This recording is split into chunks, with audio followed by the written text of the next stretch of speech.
I'm joined now by Arash Aramesh, National Security Analyst. He's in New York for us live via Skype. Good to see you again, Arash. Thanks for joining us. The latest we're hearing in terms of the nature of these airstrikes is that they've been targeting Raqqa. This is the Islamic State stronghold inside Syria. What's the significance of this area?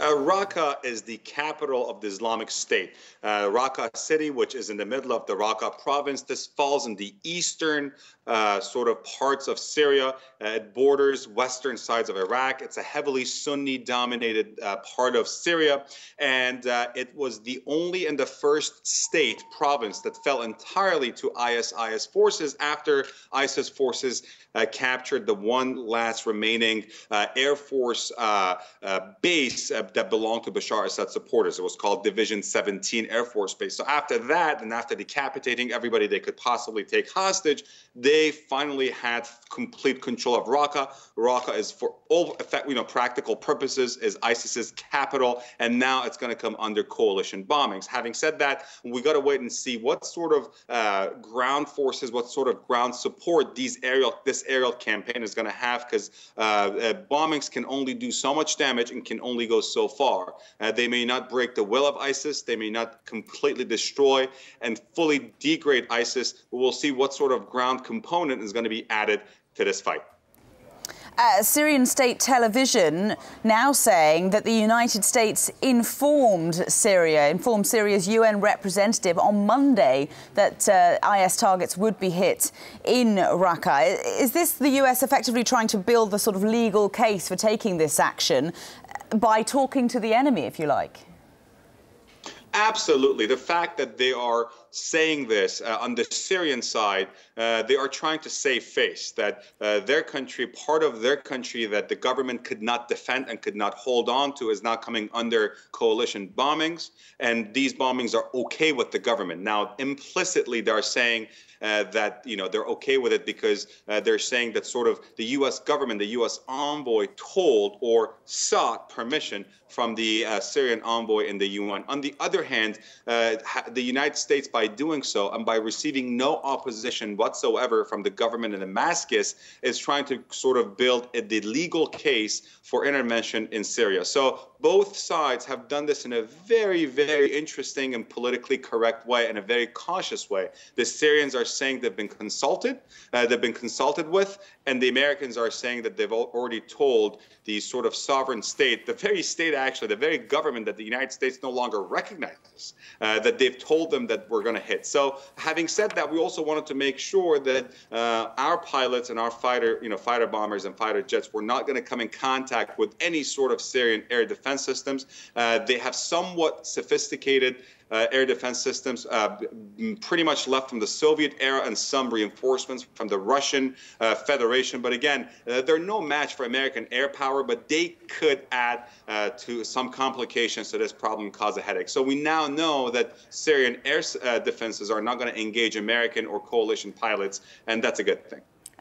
Very much a regional crisis, isn't it? We thankfully know that the UAE, Bahrain, Saudi Arabia, Jordan, among the Arab nations getting involved directly in these airstrikes alongside the US, Qatar as well, assisting in this military action. How crucial is it to have these guys on board? It is absolutely important for a couple of reasons. First and foremost, domestically here, the president did not want to do this alone. President Obama always continued to say that he wants to go in with a coalition. He was not going to get involved in yet another war in the Middle East and commit U.S. forces there. So he got what he wanted. On the other hand, the U.S. has tried very hard not to create a Shiite versus Sunni sectarian conflict in Syria or Iraq. As you know, the Iranian government, a Shiite government, has been very supportive of the Shiites in Iraq who have been fighting ISIS, and also the government of President Bashar al-Assad, who's also been fighting ISIS. If you don't see Iran's name as one of the partner allies, that is one reason. In addition to that, the U.S. wanted to get the help and support of Sunni Arab states. These are the big Sunni Arab states, some of whose citizens are amongst the fighters of ISIS: Saudi Arabia, Jordan has the highest per capita numbers of Arab fighters that fight for ISIS. So having Jordanians, having the Saudis, having the Bahrainis, having people from the UAE as part of this coalition grants a greater degree of legitimacy to a U.S.-led coalition. So it's not only the Americans and the French and the British, just the Westerners, but there are the Sunni Muslim Arab states that are fighting against this radical Islamic terrorist group. With regional partners in mind, what does Iran do now?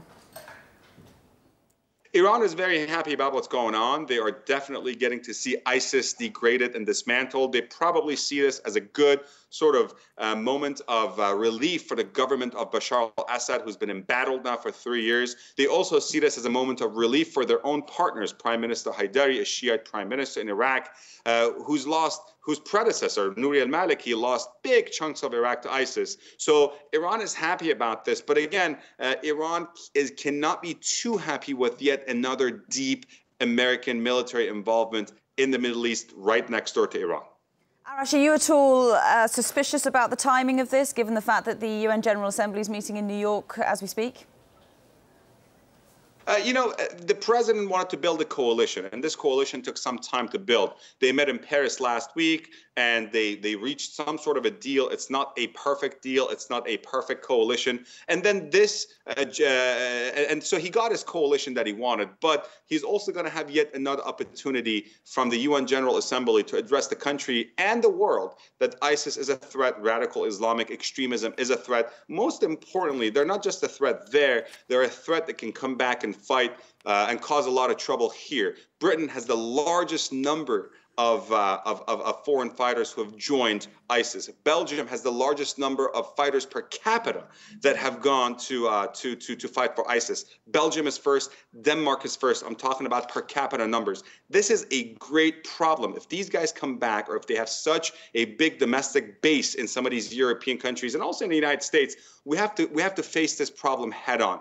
On top of that, we got to make sure that this just doesn't remain a military problem, but there is a political and a political solution to this ongoing conflict in the Middle East, especially the ongoing civil war in Syria and the vacuum of power and the crisis in Iraq.